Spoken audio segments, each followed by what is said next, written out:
सबसे पहले हम बात करेंगे मेथड्स ऑफ इरिगेशन के बारे में। और जब बात होती है इरिगेशन के मेथड्स के बारे में तो प्राइमरीली दो मेथड्स को यूज़ किया जाता है। एक है ट्रेडिशनल मेथड जिसको आमतौर पर यूज़ किया जाता है, वो है सरफेस इरिगेशन, और दूसरा है मॉडर्न मेथड जिसके बारे में आजकल बहुत ज़्यादा बातचीत होती है, वो है माइक्रो इरिगेशन। तो इरिगेशन के प्राइमरीली दो मेथड्स हैं। कौन कौन से दो मेथड्स हैं? एक है सरफेस इरिगेशन और दूसरा है माइक्रो इरिगेशन।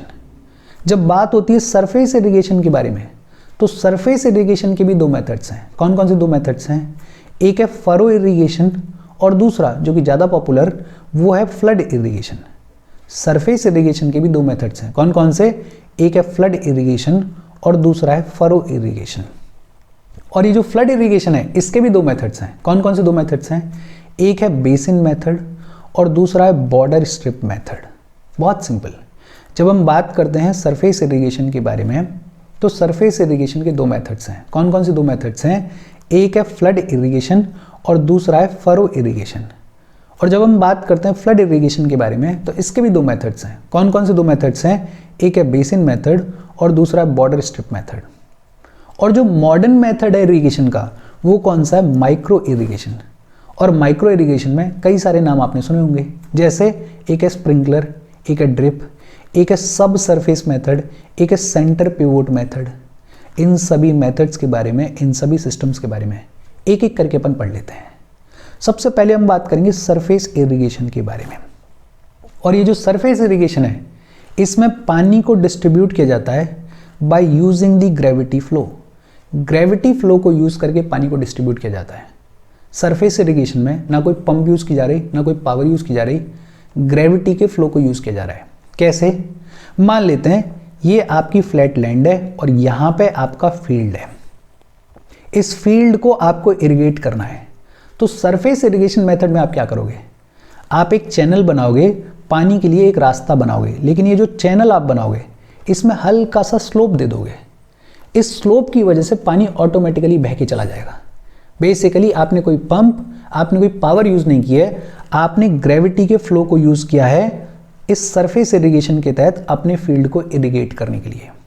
बहुत सिंपल सी चीज। सरफेस इरिगेशन में वाटर को डिस्ट्रीब्यूट किया जाता है by using the gravity flow. और ये जो सरफेस इरिगेशन है ये बेस्ट सूटेड है फॉर फ्लैट लैंड स्लोप्स, कि एक तरीके से जो लैंड है वो पूरे तरीके से फ्लैट है, लेकिन उसी सरफेस पे आपने हल्का सा स्लोप दे दिया है। उस हल्के से स्लोप की वजह से पानी बह के जा रहा है और इसको यूज किया जाता है, या ये कहें कि बेस्ट सूटेड है फॉर मीडियम और फाइन टेक्सचर्ड सॉइल्स, जैसे लूमी सॉइल है, जैसे क्लेई सॉइल है। ये जो सरफेस इरिगेशन मेथड है ये बहुत वाइडली यूज किया जाता है। वाइडली यूज क्यों किया जाता है? बिकॉज बहुत ही ज़्यादा सिंपल है और बहुत ही ज़्यादा लो मेंटेनेंस है। खर्चा कुछ है ही नहीं, आपको सिर्फ एक स्लोप बनाना है, आपको सिर्फ एक चैनल बनाना है, उस चैनल के थ्रू पानी ऑटोमेटिकली बह के चला जाएगा। इसको बोलते हैं सरफेस इरिगेशन। ये जो सरफेस इरिगेशन है इसके दो मेथड्स हैं। कौन कौन से? एक है फ्लड इरिगेशन और दूसरा है फरो इरिगेशन। बात अगर की जाए फ्लड इरिगेशन के बारे में तो फ्लड इरिगेशन क्या होता है? अगर बहुत सिंपल लैंग्वेज बोले तो खेत को पानी से भर दिया जाता है, जैसे कि फ्लड आ गई हो, जैसे कि बाढ़ आ गई हो, बिना सोचे समझे खेत में पानी भर दिया जाता है। लेकिन ये जो फ्लड इरिगेशन है ये इनएफिशिएंट मेथड है। इनएफिशिएंट क्यों है? बिकॉज इसमें जो वाटर यूज एफिशिएंसी है वो सिर्फ 20% है। 80% पानी फ्लड इरिगेशन में वेस्ट हो जाता है। लेकिन इतना इनएफिशिएंट होने के बावजूद इसको बहुत वाइडली यूज किया जाता है। वाइडली यूज क्यों किया जाता है? बिकॉज सिंपल है, बिकॉज लो मेंटेनेंस कॉस्ट है, खर्चा कुछ है ही नहीं। अच्छा, ये जो फ्लड इरिगेशन है इसके भी दो मेथड्स हैं। कौन कौन से दो मेथड्स हैं? एक है बॉर्डर स्ट्रिप मेथड और दूसरा है basin method. Border strip method क्या है? बहुत सिंपल। मान लेते हैं कि ये आपका कोई लंबा चौड़ा फील्ड है। ये जो फील्ड है इसको छोटे छोटे स्ट्रिप्स में डिवाइड कर लिया जाएगा। ये जो स्ट्रिप्स हैं ये लगभग 10 से 15 मीटर चौड़े होते हैं। और ये जो स्ट्रिप्स हैं इनके बीच में ये जो डिवीजन क्रिएट किया जा रहा है, मिट्टी से ही क्रिएट किया जाता है, इसको बोलते हैं एम्बैंकमेंट। क्या बोलते हैं? एम्बैंकमेंट। और फिर ये जो स्ट्रिप्स हैं इन स्ट्रिप्स में पानी की सप्लाई की जाती है, फील्ड को इरिगेट किया जाता है। The water is filled in these strips. तो बॉर्डर स्ट्रिप मेथड बड़ा सिंपल कि लंबा चौड़ा आपका फील्ड है, उस फील्ड को आपने छोटे छोटे स्ट्रिप्स में डिवाइड कर दिया है और अब ये जो स्ट्रिप्स हैं इनको आप इरिगेट कर रहे हो, इनमें आप पानी छोड़ रहे हो। और दूसरा है बेसिन मेथड, ये भी लगभग बॉर्डर स्ट्रिप मेथड की जैसा ही मेथड है, बस फर्क सिर्फ इतना है कि मान लेते हैं कि यही आपका सेम फील्ड है, लेकिन अब इस फील्ड में आप स्ट्रिप्स नहीं बना रहे हो, आपने बड़े बड़े 2-3 बेसिन्स बना दिए हैं। ये जो बेसिन्स हैं ये लगभग 10 से 100 स्क्वायर मीटर के बीच के होते हैं, मतलब लंबे चौड़े बेसिन्स होते हैं। और ये जो बेसिन्स हैं, इन बेसिन्स के बीच में बट ऑब्वियसली बात है आप डिवीजन बनाओगे, ये जो डिवीजन बनेगा ये थोड़ा लंबा चौड़ा बनेगा, बिकॉज छोटा स्ट्रिप है तो छोटे स्ट्रिप में तो कम पानी आएगा, तो पानी का जो प्रेशर होगा वो भी कम होगा, प्रेशर कम होगा तो कम मिट्टी से काम चल जाएगा। लेकिन अब ये बेसिन है, अब यहाँ पे ज़्यादा एरिया है, यहाँ पे ज़्यादा पानी आएगा, ज़्यादा प्रेशर आएगा, तो ये जो आपका एम्बैंकमेंट बनेगा ये भी मोटा बनेगा, आपको ज़्यादा मिट्टी डालनी पड़ेगी। और अब क्या करोगे आप, अब इस बेसिन में पानी छोड़ोगे और इस बेसिन में पानी छोड़ के इस फील्ड को इरिगेट करोगे, सिर्फ इतना सा फर्क है। ये जो बेसिन मेथड है ये राइस कल्टीवेशन के लिए बढ़िया रहता है। इसमें कंपैरेटिवली अगर देखें तो वाटर की वेस्टेज कम होती है, सॉइल इरोजन कम होता है। छोटा स्ट्रिप है वहाँ पे पानी की वेस्टेज ज़्यादा होगी, वहाँ पे इरोजन भी ज़्यादा होगा, लेकिन बड़ा बेसिन है वहाँ पे वाटर की वेस्टेज भी कम होगी, सॉइल का इरोजन भी कम होगा, लेकिन लैंड ज़्यादा बर्बाद होगी। लैंड ज़्यादा बर्बाद क्यों होगी, बिकॉज आपने ये जो डिवीजन बनाया है इसमें ज़्यादा मिट्टी लगेगी, आपको भारी डिवीजन बनाना पड़ेगा, तो ज़्यादा लैंड की वेस्टेज जरूर देखने को मिलती है इस बेसिन मेथड में। हालांकि ये जो बॉर्डर स्ट्रिप मेथड है, ये जो बेसिन मेथड है, ये दोनों ही इनएफिशिएंट मेथड्स हैं। इन दोनों में ही जो वाटर यूज एफिशिएंसी है वो बेहद कम है। बट हाँ, फर्क क्या है कि बॉर्डर स्ट्रिप मेथड में आप पूरे फील्ड को छोटे छोटे स्ट्रिप्स में डिवाइड कर रहे हो, और बेसिन मेथड में आप पूरे फील्ड को 2-3 बड़े बड़े बेसिन्स में डिवाइड कर रहे हो। होपफुली आपको समझ में आया होगा कि सरफेस इरिगेशन क्या है और फ्लड इरिगेशन क्या है। फ्लड इरिगेशन के दोनों मेथड्स, बॉर्डर स्ट्रिप मेथड और बेसिन मेथड, ये भी आपको समझ में आया होगा। अच्छा, जब हम बात करते हैं सरफेस इरिगेशन के बारे में, तो दूसरा मेथड है फरो इरिगेशन। कौन सा मेथड है? Furrow irrigation. और फरो इरिगेशन में क्या होता है कि आप अपने फील्ड में बीचों बीच एक फरो बना देते हो, एक ट्रेंच बना देते हो। ये जो फरो इरिगेशन है इसको यूजुअली यूज किया जाता है रो क्रॉप्स के लिए। देखो होता क्या है, मान लेते हैं कि ये आपका फील्ड है, इस फील्ड में एक रो में आपने कोई एक फसल लगाई हुई है और दूसरी रो में आपने कोई दूसरी फसल लगाई हुई है, बीच में आपने बना दिया एक ट्रेंच। जैसे मान लेते हैं ये एक रो है, ये दूसरी रो है, और बीच में आपने एक ट्रेंच बना दिया है, एक रास्ता बना दिया है, एक चैनल बना दिया है, और इस चैनल में आपने छोटे छोटे होल्स बना दिए दोनों साइड में। अब जब पानी आएगा तो दोनों रोज में एक साथ पानी की सप्लाई होगी, दोनों रोज में एक साथ इरिगेशन होगा। इसको बोलते हैं फरो इरिगेशन। फरो इरिगेशन में बेसिकली ट्रेंचेस बनाई जाती हैं, फरोज बनाई जाती हैं in between the rose of crops.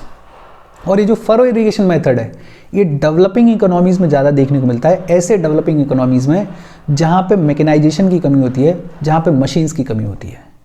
बहुत सिंपल, हमने बात की सरफेस इरिगेशन के बारे में, और सरफेस इरिगेशन में हमने पढ़ा फ्लड इरिगेशन के बारे में, फ्लड इरिगेशन के दोनों मेथड्स के बारे में, और फरो इरिगेशन के बारे में। अच्छा, ये तो ट्रेडिशनल मेथड्स हैं जो कि पहले से चले आ रहे हैं। जो मॉडर्न मेथड है जिसके बारे में आजकल बहुत ज़्यादा बातचीत होती है वो है माइक्रो इरिगेशन। माइक्रो इरिगेशन नाम से ही क्लियर है। माइक्रो इरिगेशन सिस्टम्स में लो वाटर का वॉल्यूम यूज किया जाता है और फ्रीक्वेंट इंटरवल्स पे यूज किया जाता है, और इसका जो एप्लीकेशन है, जो वाटर का एप्लीकेशन है, वो एकदम लो प्रेशर पे प्लांट के रूट्स में दिया जाता है सीधा पानी। ऐसा नहीं है कि पूरे के पूरे खेत को भर दो, प्लांट की रूट में एकदम पानी की सप्लाई की जाती है in this micro irrigation systems. और पानी को ऐसा नहीं है कि बहुत ज्यादा वॉल्यूम में छोड़ रहे हैं, कम वॉल्यूम में धीरे धीरे एट फ्रीक्वेंट इंटरवल्स पानी को छोड़ा जाता है। ये वाटर एफिशिएंट मेथड है। इसमें जो वाटर यूज एफिशिएंसी है वो हाई होती है, वाटर की वेस्टेज कम होती है। इसकी वजह से सॉइल हेल्थ में इंप्रूवमेंट देखने को मिलता है। जैसे जब हम बात करते हैं फ्लड इरिगेशन के बारे में, तो उसमें एक समस्या ये भी है कि कैपिलरी एक्शन की वजह से सैलिनाइजेशन ऑफ सॉइल देखने को मिलता है, लेकिन यहां पे आप उतना पानी सप्लाई ही नहीं करोगे कि सॉइल ओवर सैचुरेट हो जाए। तो ये जो माइक्रो इरिगेशन सिस्टम है इसकी वजह से सॉइल हेल्थ में भी इंप्रूवमेंट देखने को मिलता है और वाटर लॉगिंग भी प्रिवेंट होती है। In fact micro irrigation fund setup किया है नाबार्ड ने, और नाबार्ड ने ये जो माइक्रो इरिगेशन फंड सेटअप किया है, इसमें 5,000 करोड़ रुपए दिए हैं। ये जो 5,000 करोड़ रुपए हैं, ये लोन के तौर पे दिए जाते हैं स्टेट गवर्नमेंट्स को अपने अपने स्टेट में माइक्रो इरिगेशन सिस्टम्स को इंप्रूव करने के लिए। ये जो माइक्रो इरिगेशन सिस्टम्स हैं, इनमें 3-4 नाम पॉपुलर हैं। एक है स्प्रिंकलर इरिगेशन। स्प्रिंकलर इरिगेशन क्या होता है? आपने देखा होगा, एक पाइप होता है, पाइप में से फनल्स निकले होते हैं और वो जो फनल्स होते हैं उनमें से फव्वारे की तरह से पानी चल रहा होता है, उसको बोलते हैं स्प्रिंकलर इरिगेशन। इसके फायदे क्या हैं? एक फायदा तो ये है कि ये सभी टाइप के क्रॉप्स के लिए सूटेड है। सभी टाइप के क्रॉप्स के लिए आपको फनल किसी भी फील्ड में डाल दो, पानी तो निकलता रहेगा, कोई दिक्कत वाली बात नहीं है। तो सभी टाइप्स के क्रॉप्स के लिए सूटेड है। दूसरा, इसको अपने हिसाब से आप डाल सकते हो। छोटे एरिया में डालना है, छोटे एरिया में डाल सकते हो। लार्ज एरिया में एक्सटेंड करना है तो लार्ज एरिया में एक्सटेंड कर सकते हो। स्प्रिंकलर इरिगेशन में कोई चैनल बनाने की ज़रूरत नहीं होती है। एज सच कोई चैनल बनाने की ज़रूरत नहीं होती है। उसका फ़ायदा क्या हो जाता है कि पूरा का पूरा एरिया यूटिलाइज हो जाता है। जैसे मान लेते हैं ट्रेडिशनल मेथड है, आपका ये फील्ड है, आपने यहाँ से एक रास्ता चैनल बनाया हुआ है। अब इस चैनल के बगल से जब पानी जाएगा तो ऑब्वियस सी बात है कि यहाँ पे पानी पहले इकट्ठा होगा, यहाँ पे बाद में पहुँचेगा, यहाँ पे पानी की क्वांटिटी ज़्यादा रहेगी, यहाँ पे थोड़ी सी कम रहेगी। लेकिन स्प्रिंकलर इरिगेशन में कोई चैनल नहीं है, पूरा का पूरा एरिया वो फव्वारा चल रहा है। वो फव्वारा चल रहा है, उसकी वजह से क्या होगा कि पूरा का पूरा एरिया एफिशिएंटली यूटिलाइज होगा। स्प्रिंकलर इरिगेशन के एडवांटेजेस क्या हैं? एक तो बड़ा एडवांटेज ये है कि इसको लार्ज एरियाज में भी एक्सटेंड किया जा सकता है, यूज़ किया जा सकता है। दूसरा, वाटर यूज एफिशिएंसी बहुत ही ज़्यादा हाई होती है, बिकॉज पानी को ठीक तरीके से डायरेक्ट किया जा रहा है, ऐसा नहीं है कि पानी को छोड़ दिया जा रहा है। तीसरा, अगर आपको फर्टिलाइजर्स, अगर आपको केमिकल्स देने हैं अपने फील्ड में, तो इसी पानी के साथ में मिक्स करके दे सकते हो या नहीं दे सकते हो। और अगर मिक्स करके दोगे और वो फव्वारे की फॉर्म में जाएगा तो जो फर्टिलाइजर है, वो जो केमिकल है, वो बेटर यूटिलाइज होगा या बेकार तरीके से अप्लाई होगा। बट ऑब्वियस बात है कि बेटर तरीके से अप्लाई होगा। तो ये कुछ फ़ायदे हैं स्प्रिंकलर इरिगेशन के। लेकिन डिसएडवांटेजेस क्या हैं कि एक तो इनिशियल कॉस्ट बहुत ज़्यादा हाई होती है। पाइप लेके आओगे, चलो पाइप तो फिर भी ठीक है, फिर वो फनल सा लगाओगे, फिर वो फव्वारा लगाओगे, तो जो कॉस्ट होती है वो हाई होती है। अच्छा, ये जो पूरा सिस्टम चल रहा है स्प्रिंकलर का, इसको चलाने के लिए पावर की भी ज़रूरत होती है, तो पावर की जो कॉस्ट है वो भी ऐड हो जाती है, वो भी प्लस हो जाती है। तीसरा, एक जो समस्या आ सकती है वो है विंड इंटरफेरेंस, कि अगर विंड का पैटर्न अलग है, अब मान लेते हैं बहुत तेज हवा बह रही है इस साइड में और आपने चला दिया आपने स्प्रिंकलर अपना इरिगेशन, तो जो ज़्यादा पानी वो इस साइड में बह के जाएगा, इस साइड में उड़ के जाएगा। तो ये जो विंड इंटरफेरेंस है ये भी कभी कभार प्रॉब्लम क्रिएट कर सकता है, लेकिन ये इतनी बड़ी प्रॉब्लम नहीं है। स्प्रिंकलर इरिगेशन क्या होता है, होपफुली आपको समझ में आएगा। फिर दूसरा, एक और पॉपुलर नाम आपने सुना होगा, ड्रिप इरिगेशन या ट्रिकल इरिगेशन। ये जो ड्रिप इरिगेशन होता है, ये जो ट्रिकल इरिगेशन होता है, इसमें क्या होता है, स्प्रिंकलर में तो आपने फव्वारा लगाया हुआ ऊपर, लेकिन ये जो ड्रिप इरिगेशन है इसमें आपने पाइप डाला हुआ है बिल्कुल पेड़ की जड़ में, और बिल्कुल पेड़ की जड़ में, रूट में एक चैनल है जहां से छोटा छोटा थोड़ा थोड़ा पानी निकल रहा है। दोनों में फर्क है, एक में फव्वारा लगा हुआ ऊपर और ऊपर से पानी का छिड़काव हो रहा है स्प्रिंकलर में, लेकिन ये जो ड्रिप है इसमें आपने पाइप डाला हुआ है और ये जो पाइप है वो बिल्कुल पेड़ की जड़ में है, और जहां पे पेड़ की जड़ है वहां पे एक ओपनिंग है जिसमें से छोटी छोटी बूंदें निकल रही हैं पानी की। ये है ड्रिप या फिर ट्रिकल इरिगेशन। ये जो ड्रिप इरिगेशन है ये सभी टाइप के फार्मेबल स्लोप्स के लिए अडेप्टेबल है, कोई दिक्कत नहीं है, कैसा भी स्लोप हो, स्लोप भले ही ऐसा हो, भले ही ऐसा हो, भले ही ऐसा हो, आपको तो पाइप डालना है, उस पाइप में से ओपनिंग्स हैं और वो जो ओपनिंग्स हैं उनमें से छोटे छोटे ड्रॉप्स निकलेंगी पानी की, जो कि सीधे सीधे पेड़ की रूट में जाएंगी। ये जो ड्रिप इरिगेशन है ये ज़्यादातर सॉइल्स के लिए सूटेबल है। वाटर कैसे सप्लाई किया जाता है, स्पेशल ड्रिप पाइप्स होते हैं। ये जो ड्रिप पाइप्स होते हैं ये डायरेक्टली अप्लाई किए जाते हैं पेड़ की रूट्स के पास में, और उन रूट्स के पास में बूंद निकलती हैं, पानी की बूंदें गिरती हैं, वो जो बूंदें हैं उन्हीं से इरिगेशन होता है। एडवांटेज क्या है, एडवांटेज सबसे बड़ा तो ये है कि वाटर यूज एफिशिएंसी इंक्रीज हो जाती है, वाटर लॉस जो है वो बेहद कम हो जाता है, खासकर इवेपोरेशन वगैरह की वजह से जो वाटर लॉस होता है। जो इवेपोरेशन वाला लॉस है वो यहाँ पे भी थोड़ा बहुत देखने को मिलेगा स्प्रिंकलर इरिगेशन में भी, बिकॉज यहाँ भी पानी ऊपर से ही छिड़का जा रहा है। लेकिन जब बात करते हैं ड्रिप इरिगेशन के बारे में, तो इवेपोरेशन की वजह से जो वाटर लॉस होता है वो बिल्कुल ना के बराबर हो जाता है। दूसरा, फंगल डिसीजेस कम देखने को मिलती हैं, बिकॉज पानी उतना ज़्यादा क्वांटिटी में अप्लाई नहीं कर रहे हैं। पेड़ को जितनी ज़रूरत है उतना ही पानी सप्लाई किया जा रहा है, एक्सेसिव वाटर ही नहीं है, तो फंगल डिसीजेस नहीं देखने को मिलेंगी। वीड ग्रोथ नहीं देखने को मिलती है। देखो, पानी अगर अप्लाई कर रहे हो आप खेत में, तो फिर तो घास फूस भी उगेगी, पेड़ भी उगेगा, हर चीज़ उगेगी, वहाँ पे वीड्स की भी ग्रोथ देखने को मिलेगी। लेकिन अगर आपने रूट में ही पानी को अप्लाई किया है और उतना ही अप्लाई किया है जितना पेड़ को ज़रूरत है, तो एक्सेसिव वाटर है ही नहीं। एक्सेसिव वाटर नहीं है तो वीड की ग्रोथ नहीं देखने को मिलेगी। और सबसे बड़ा एडवांटेज पहले ही बोल दिया मैंने कि वाटर यूज एफिशिएंसी इंक्रीज हो जाती है। डिसएडवांटेजेस क्या है? कभी कभी खतरा रहता है सैलिनिटी का, कि अगर आपने एक ही जगह पे कॉन्स्टेंटली पानी को अप्लाई करते रहे हो तो कभी ऐसा हो सकता है कि सैलिनाइजेशन ऑफ सॉइल देखने को मिल सकता है, लेकिन उतने बड़े लेवल पे नहीं देखने को मिलता है, थोड़ा बहुत देखने को मिलता है। क्लॉगिंग का कभी कभार प्रॉब्लम हो सकता है। मॉइस्चर डिस्ट्रीब्यूशन में थोड़े बहुत इश्यूज हो सकते हैं। फील्ड में अगर एक ही जगह पे आप पानी दे रहे हो तो दूसरी जगह पे हो सकता है मॉइस्चर कम हो जाए, तो मॉइस्चर डिस्ट्रीब्यूशन के इश्यूज भी देखने को मिलते हैं। लेकिन ये इतने बड़े डिसएडवांटेज नहीं है, एडवांटेजेस इसके ज़्यादा हैं। तो दूसरा मेथड है ड्रिप या फिर ट्रिकल इरिगेशन। तीसरा है सब सरफेस इरिगेशन। थोड़ा सा ये अलग है, ये सब सरफेस इरिगेशन इस ड्रिप इरिगेशन से। सब सरफेस इरिगेशन में क्या होता है कि पॉलीइथाइलिन पाइप्स जो होते हैं उनको अंडरग्राउंड सरफेस फिक्स किया जाता है।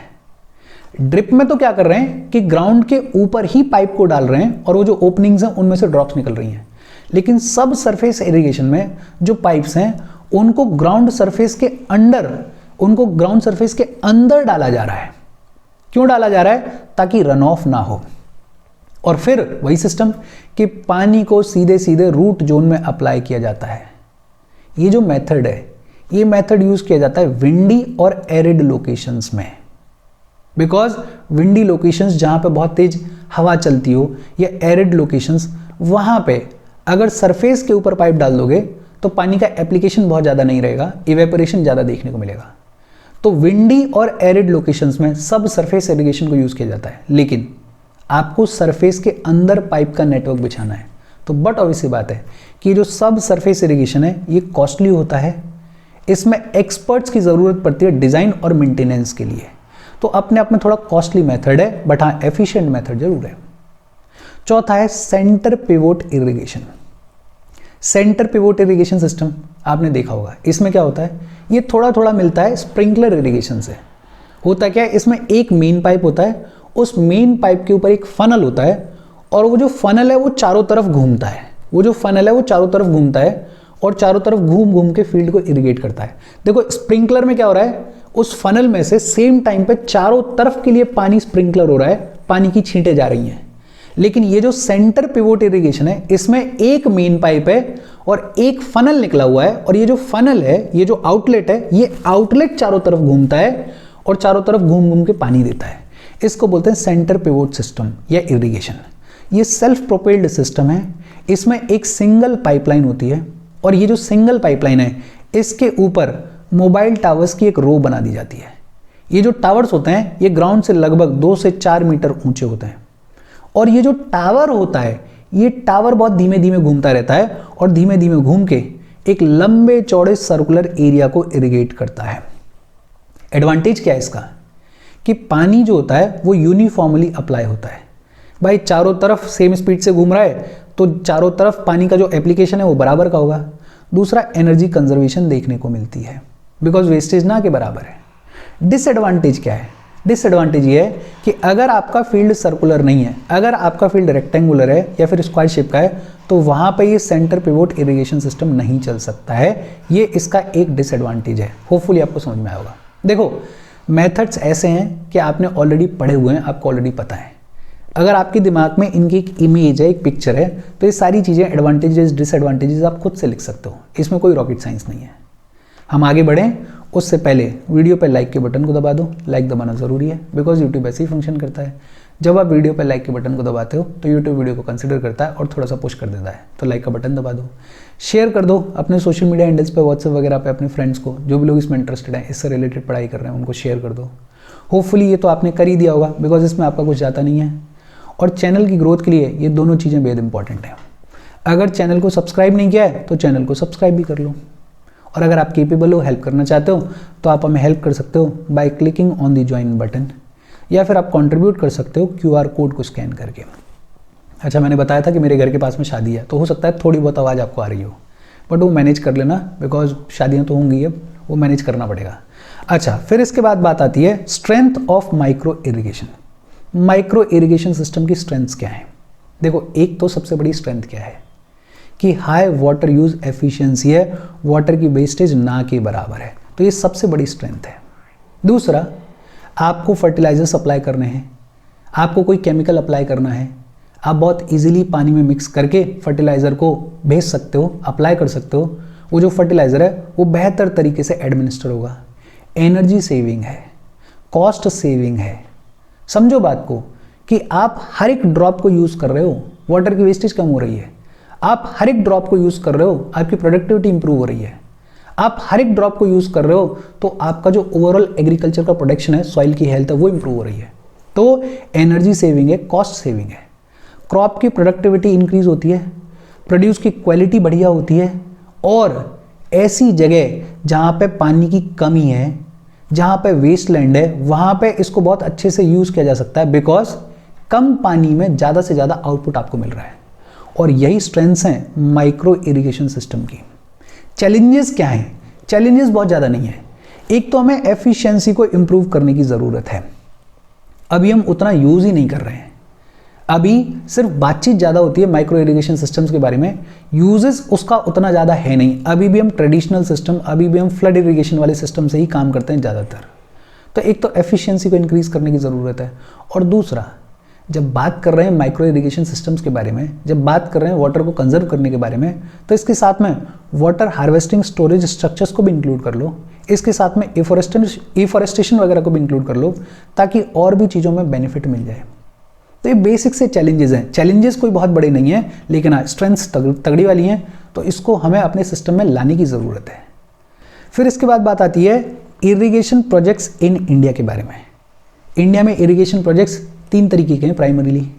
एक है minor irrigation projects. Minor irrigation projects वो वाले प्रोजेक्ट्स होते हैं जिनमें culturable command area is less than 2000 hectare. जिनमें culturable command area less than 2000 hectare होता है, उनको बुलाया जाता है minor irrigation projects. Culturable command area क्या होता है, इससे पिछले वाले सेशन में ही हमने पढ़ा है, please let me know in the comment section. दूसरे होते हैं medium irrigation projects. Medium irrigation projects वो होते हैं जिनमें culturable command area is between 2000 to 10,000 hectares. और तीसरे होते हैं major irrigation projects. Major irrigation projects वो होते हैं जिनमें culturable command area is more than 10,000 hectare. Less than 2000 hectare अगर कल्चरेबल कमांड एरिया है तो उसको बुलाया जाता है माइनर इरिगेशन प्रोजेक्ट। 2000 से 10,000 हेक्टेयर के बीच में अगर कल्चरेबल कमांड एरिया है तो उसको बुलाया जाता है मीडियम इरिगेशन प्रोजेक्ट। और अगर कल्चरेबल कमांड एरिया मोर देन 10,000 हेक्टेयर है तो उसको बुलाया जाता है मेजर इरिगेशन प्रोजेक्ट। ये जो मीडियम और मेजर प्रोजेक्ट्स होते हैं, इनमें कैनाल्स को इंक्लूड किया जाता है, इनमें डैम्स को इंक्लूड किया जाता है, इनमें बंस वगैरह को इंक्लूड किया जाता है। फिर सवाल आता है कि इंडिया में इरिगेशन के साथ में क्या इश्यूज रिलेटेड हैं, और इश्यूज बड़े कॉमन से हैं। एक तो delay in completion of projects, जो कि हमारे कंट्री में आम समस्या है। प्रोजेक्ट्स को अनाउंस करना बहुत ईजी है, लेकिन उनको प्रॉपरली इम्प्लीमेंट करना, टाइम पे कंप्लीट करना, ये हमारे लिए और हमारे एडमिनिस्ट्रेशन के लिए हमेशा से चैलेंज रहा है, because of corruption, because of various things. तो इरिगेशन की भी जब बात होती है तो कंप्लीशन ऑफ प्रोजेक्ट्स में डिले देखने को मिलता है। दूसरा, under utilization of irrigation facilities. और इसका सबसे बड़ा एग्जाम्पल क्या है कि जो इरिगेशन पोटेंशियल हमने क्रिएट किया है वो ज़्यादा है, और जितना हम यूटिलाइज कर रहे हैं, यूटिलाइज हम कम कर पा रहे हैं। तो under utilization of irrigation facilities, जबकि ज़रूरत है कि हम इरिगेशन फैसिलिटीज़ को प्रॉपरली यूटिलाइज करें और इनको इम्प्रूव करें और बढ़ाएं। तीसरा, इंटर स्टेट वाटर डिस्प्यूट्स। आपने खूब सारे इंटर स्टेट वाटर डिस्प्यूट्स के बारे में सुना होगा। ये जो इंटर स्टेट वाटर डिस्प्यूट्स हैं, ये भी अल्टीमेटली एग्रीकल्चर को, इरिगेशन की फैसिलिटीज़ को नेगेटिवली इंपैक्ट करते हैं। और चौथा, डिक्लाइन इन वाटर टेबल्स। अगर वाटर टेबल्स में डिक्लाइन आएगा तो अंडरग्राउंड वाटर को आप निकाल नहीं पाओगे, अंडरग्राउंड वाटर को नहीं निकाल पाओगे, तो बट ऑब्वियसली बात है कि इरिगेशन नेगेटिवली इंपैक्ट होगा। तो ये कुछ छोटे छोटे इश्यूज़ हैं, इन छोटे छोटे इश्यूज़ को भी दिमाग में रखो। फिर इसके बाद बात आती है कुछ बॉडीज़ के बारे में। एक बॉडी है central ground water board. Central ground water board जो है वो नेशनल एपेक्स एजेंसी है for ground water management. Ground water management के लिए काम करती है सेंट्रल ग्राउंड वाटर बोर्ड। इसको स्टैब्लिश किया गया 1970 में under ministry of water resources. और ये जो है मल्टी डिसिप्लिनरी साइंटिफिक ऑर्गेनाइजेशन है। अच्छा, ये जो सेंट्रल ग्राउंड वाटर बोर्ड है इसको इंप्लीमेंट कौन करता है? National aquifer mapping and management programme. कौन करता है? National aquifer mapping and management programme. Basically ground water की मैनेजमेंट को लेके सबसे बड़ी बॉडी हमारी कंट्री में या सबसे बड़ा बोर्ड हमारी कंट्री में कौन सा है? National ground water board. कब स्टैब्लिश किया गया? 1970 में under ministry of water resources. दूसरी है central ground water authority. Central ground water authority ये बोर्ड है और ये अथॉरिटी है। इस अथॉरिटी को स्टैब्लिश किया गया 1997 में under environment protection act of 1986। Environment protection act of 1986 के तहत 1997 में स्टैब्लिश किया गया ग्राउंड वाटर अथॉरिटी को, सेंट्रल ग्राउंड वाटर अथॉरिटी को। इसका काम क्या है? इसका काम है to regulate and control development and management of ground water resources in India. Ground water resources को मैनेज करना, उनको कंट्रोल करना, ये काम है सेंट्रल ग्राउंड वाटर अथॉरिटी का, जिसको स्टैब्लिश किया गया 1997 में under environment protection act of 1986। फिर इसके बाद है national water informatics centre. National water informatics centre ये किसके अंडर आता है? मिनिस्ट्री ऑफ जल शक्ति के अंडर। इसको 2018 में स्टैब्लिश किया गया था। किसने स्टैब्लिश किया था? Department of water resources, river development and Ganga rejuvenation ने 2018 में डिपार्टमेंट ऑफ वाटर रिसोर्सेज ने स्टैब्लिश किया था नेशनल वाटर इंफॉर्मेटिक्स सेंटर को, जो कि किसके अंडर आता है? मिनिस्ट्री ऑफ जल शक्ति के अंडर आता है। और इसका काम क्या है? It provides standardised national geographic information system format and scalable web enabled information system. Basically GIS के थ्रू कनेक्ट करके वेब इनेबल्ड इंफॉर्मेशन प्रोवाइड करता है रिलेटेड टू वाटर। ये काम है नेशनल वाटर इंफॉर्मेटिक्स सेंटर का। फिर एक है central water commission. Central water commission को 1945 में स्टैब्लिश किया गया डॉक्टर BR अम्बेडकर की रिकमेंडेशन पे। पहले इसको बुलाया जाता था central waterways irrigation and navigation commission, अब इसको बुलाया जाता है सेंट्रल वाटर कमीशन। और ये इंडिया की लीडिंग टेक्निकल इंस्टीट्यूशन है फॉर वाटर रिसोर्सेज। फिर लास्ट है national water development agency. National water development agency इसको स्टैब्लिश किया गया 1982 में। ये ऑटोनोमस सोसाइटी है जिसको रजिस्टर किया गया है under societies registration act of 1860। और ये साइंटिफिक बेसिस पे, रियलिस्टिक बेसिस पे वाटर रिसोर्सेज के यूटिलाइजेशन को लेके बातचीत करती है, रिकमेंडेशंस देती है। बहुत बेसिक तौर पे इन बॉडीज़ को याद रखो, बहुत ज़्यादा डिटेल में घुसने की ज़रूरत नहीं है, लेकिन हाँ नाम अगर याद रख लोगे, जैसे सेंट्रल वाटर कमीशन है 1945 में स्टैब्लिश की गई है, नेशनल वाटर डेवलपमेंट एजेंसी है 1982 में स्टैब्लिश की गई है, ऑटोनॉमस सोसाइटी है, नेशनल वाटर इंफॉर्मेटिक्स सेंटर है 2018 में department of water resources establish किया था, मिनिस्ट्री ऑफ जल शक्ति के अंडर आती है। फिर एक सेंट्रल ग्राउंड वाटर बोर्ड है, ये थोड़ा इंपॉर्टेंट है, इसको थोड़ा और ध्यान में रखना। और दूसरा सेंट्रल ग्राउंड वाटर अथॉरिटी है, ये भी थोड़ी इंपॉर्टेंट है, बेसिक तौर पे याद रखो। आज की बातचीत हम यहीं पे ख़त्म कर रहे हैं। कोई डाउट हो तो कमेंट करके पूछ लेना। Thank you very much.